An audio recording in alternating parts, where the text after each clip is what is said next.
Assalamualaikum warahmatullahi wabarakatuh.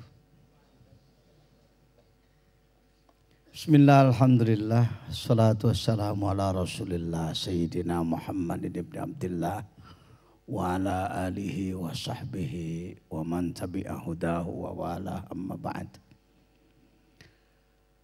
Sayyidi Syekh Dr. Muhammad Fadil, Syekh Rahimuddin, Syekh Diyauddin, dan seluruh masyaikh yang kita hormati dari Eropa sana, dari Istanbul, dari Thailand, dari Indonesia, Singapura, dan khususnya Malaysia. Pengurusi majlis, hadirin hadirat rahimakumullah.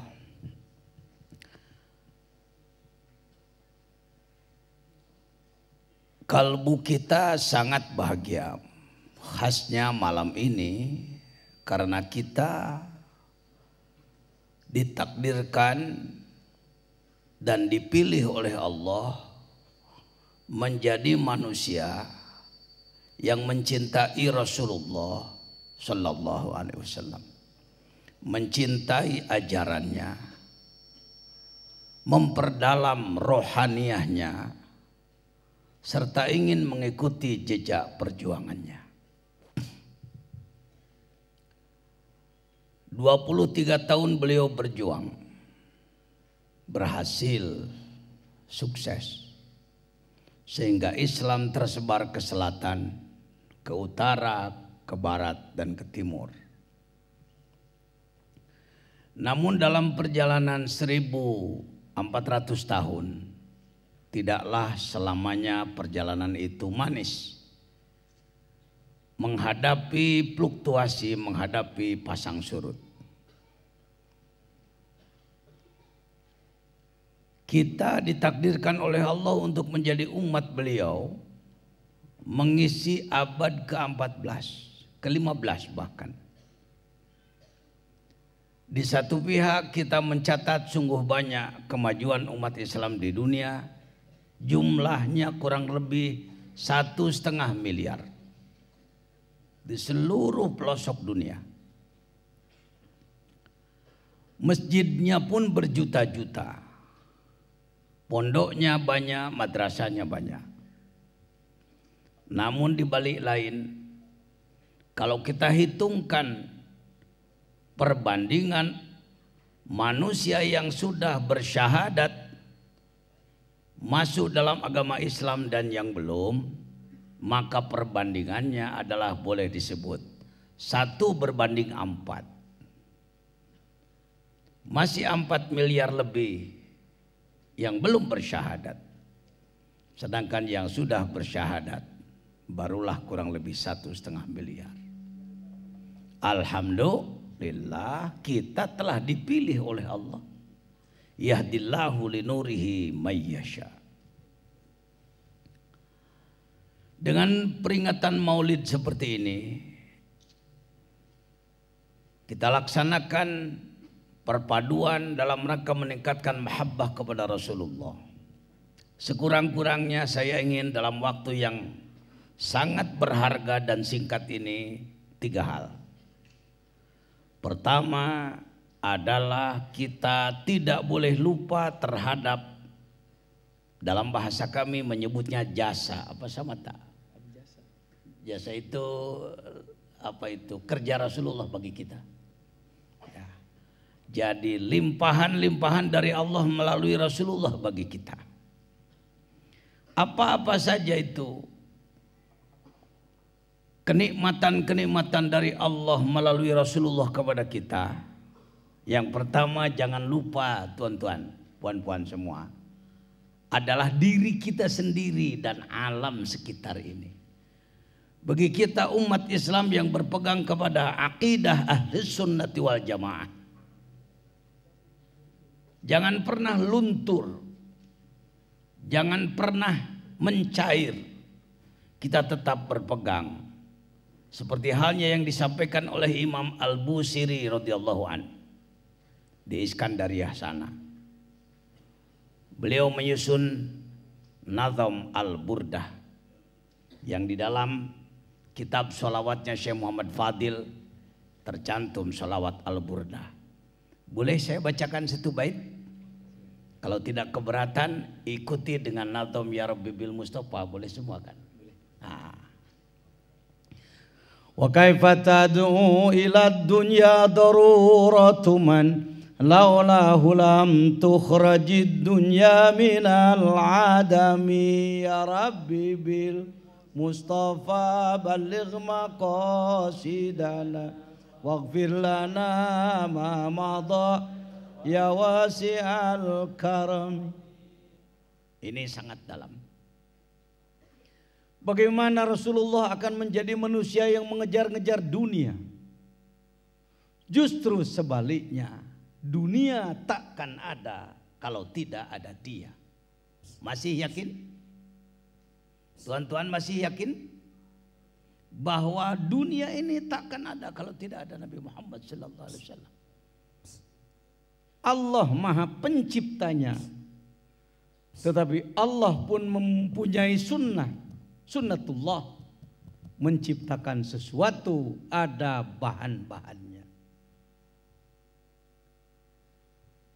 Tadinya Allah hanya sendiri, tak ada bumi, tak ada matahari, tak ada bintang, tak ada langit, tak ada surga, tak ada neraka.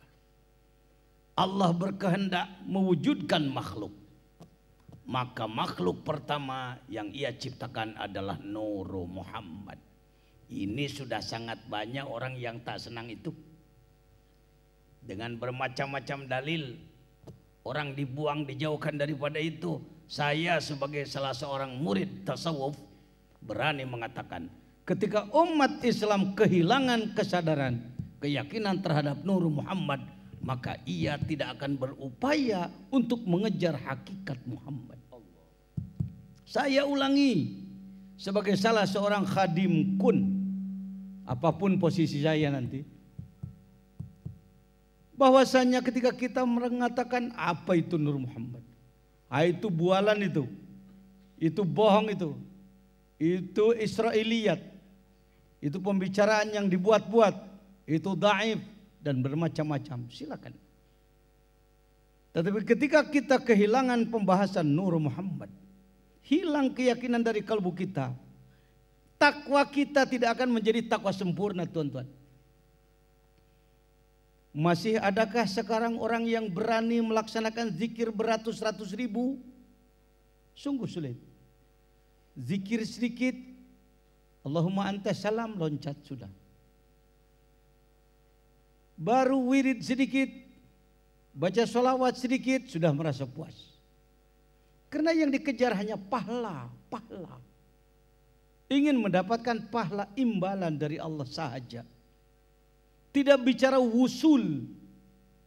Ini yang hilang dari umat Islam, termasuk di Nusantara. Dari utara Myanmar sampai selatan Jawa sana. Orang tak lagi banyak bicara soal wusul ilallah. Yang dibicarakan adalah jaza, pembalasan.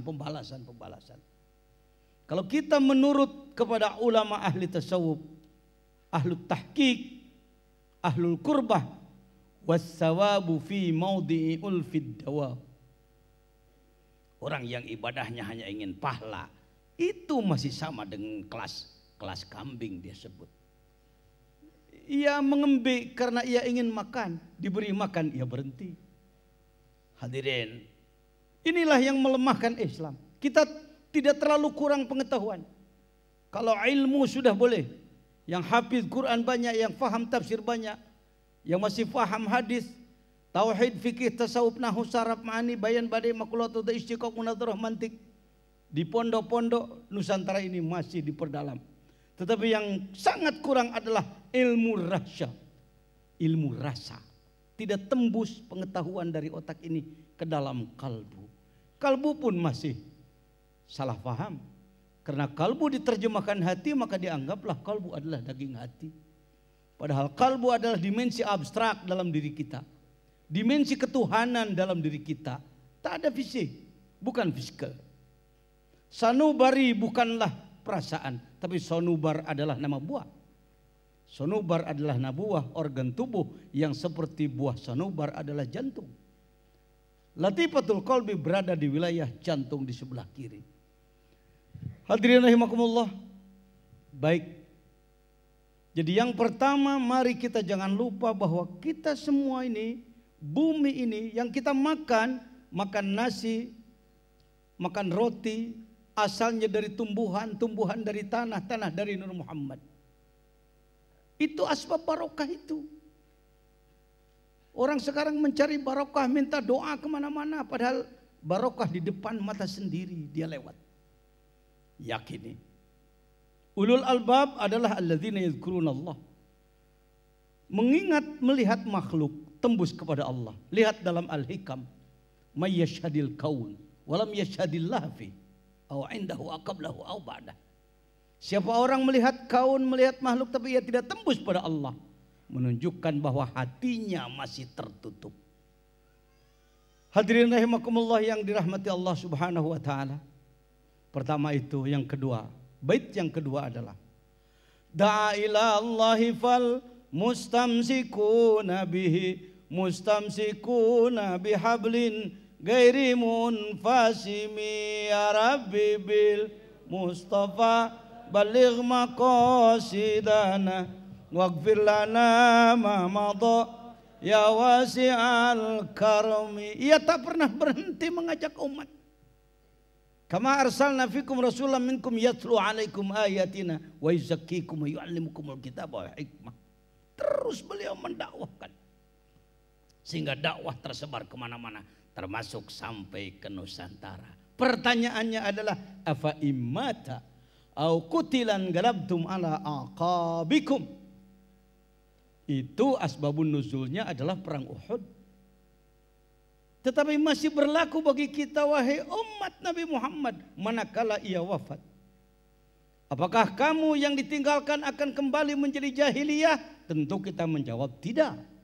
Menurut mulut.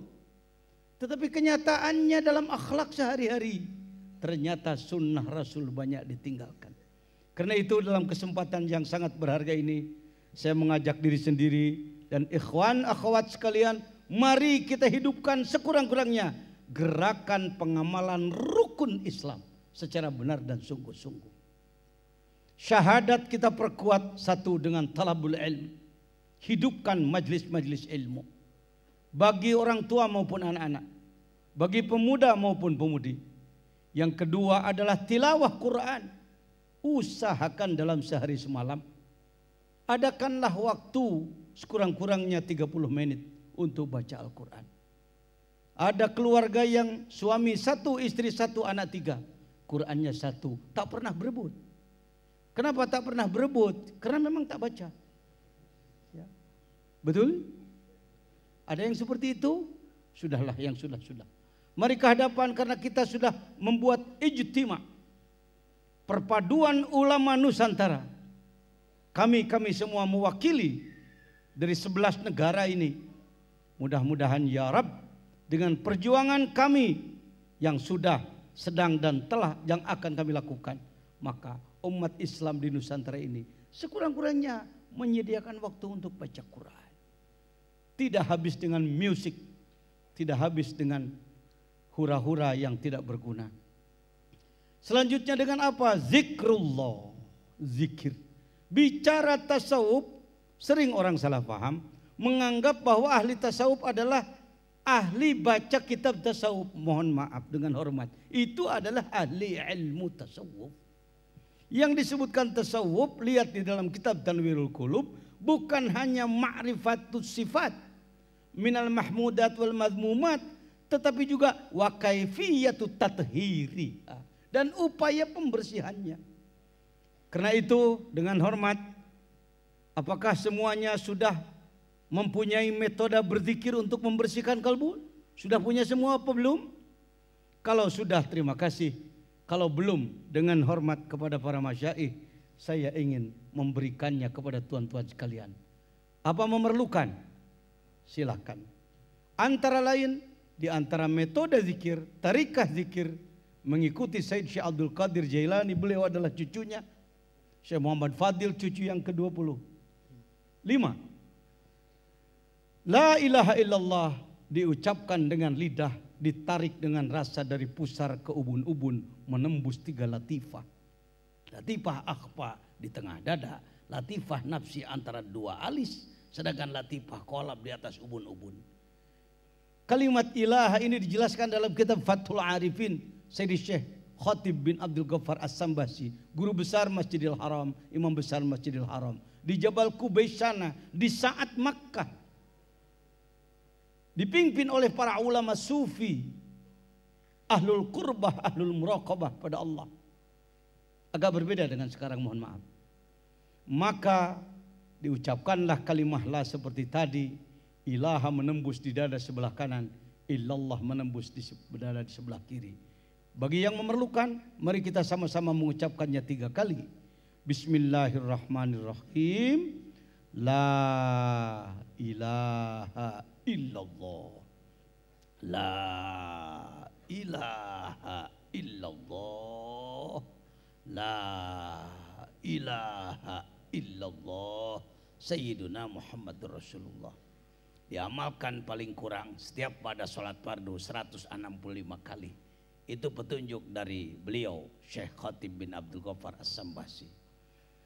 Apakah sendiri atau secara berjamaah? Yang kedua, yang terakhir, merupakan upaya mencintai Rasul. Karena ada beribu-ribu macam upaya mencintai Rasul. Adalah zikir untuk mengisi setiap denyut jantung. Banyak orang menganggap bahwa nikmat besar dari Allah adalah kereta mewah, rumah besar, tapak luas. Padahal denyut jantung berapa juta ringgit harganya. 1 kali denyut jantung. Latus alunna yauma idzin anin naim. Denyut jantung akan ditanya oleh Allah. Nafas pun akan ditanya oleh Allah nanti. Dengan hormat kepada para mursyidin, saya tidak bermaksud melangkahi, tetapi kesempatan yang sangat berharga ini agar terbawa pulang tak hanya mendengarkan syarahan ceramah, dalil-dalil, tetapi ada yang bisa diamalkan. Mari kita tundukkan kepala ke sebelah kiri. Bagi yang memerlukan, tundukkan kepala ke sebelah kiri. Pejamkan mata, rapatkan bibir, lipatkan lidah ke atas sedikit, rapatkan dagu ke dada sebelah kiri. Sebutlah dalam setiap denyut jantung nama Allah di dalam kalbu. Mohon izin, sebutlah di dalam kalbu. Saya akan mengetuk mic ini sebagai komando terhadap ketukan jantung di dalam dada kita. Allahu Allah, Allahu Allah, Allahu Allah, Allahu Allah. Ya Rabb, Engkau telah mengutus Rasulmu mendakwakan Islam. Sahabatnya membawanya ke tanah kami, ke Nusantara. Wali-walimu, orang-orang yang dekat kepadamu telah menyebarkannya kepada kami, ya Allah. Islam telah berjaya beratus tahun di Nusantara, ya Rabbi. Kini kami mengalami keterpurukan, ya Allah.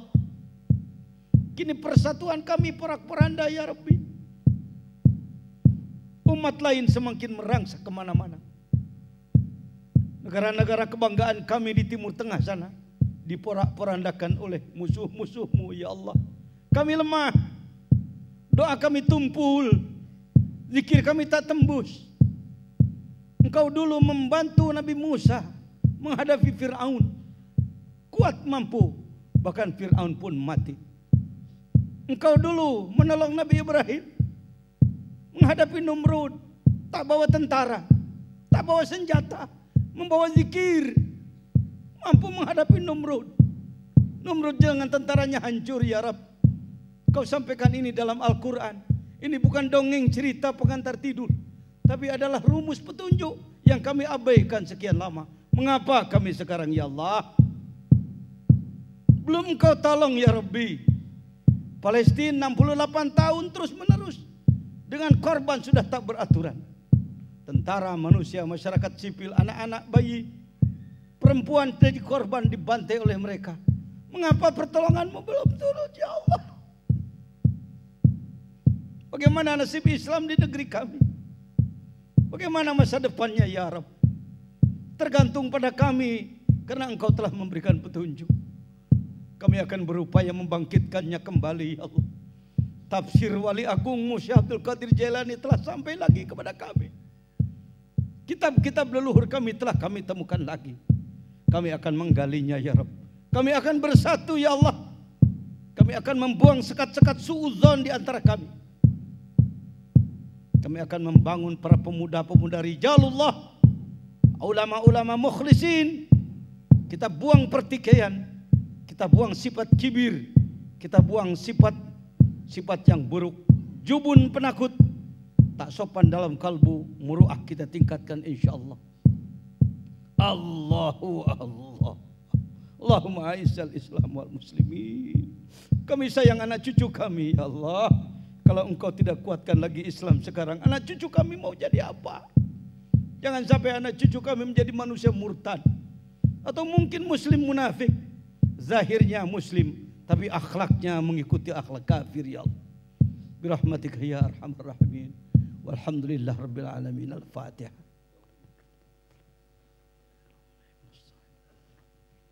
Shiratal ladzina an'amta 'alaihim ghairil maghdubi 'alaihim. Kepada yang memerlukan, karena harus ada kalimat ijab dan qabul, saya sampaikan ajaztukum, silakan jawab, qabiltu, dan silakan diamalkan. Terima kasih. Mohon maaf yang saya sampaikan mungkin singkat tetapi kami kurang santun. Itulah yang dapat kami sampaikan sebagai salah seorang khadim daripada kun kekeluargaan ulama Nusantara. Terima kasih. Wallahul muwaffiq ila aqwamit thariq. Assalamualaikum warahmatullahi wabarakatuh.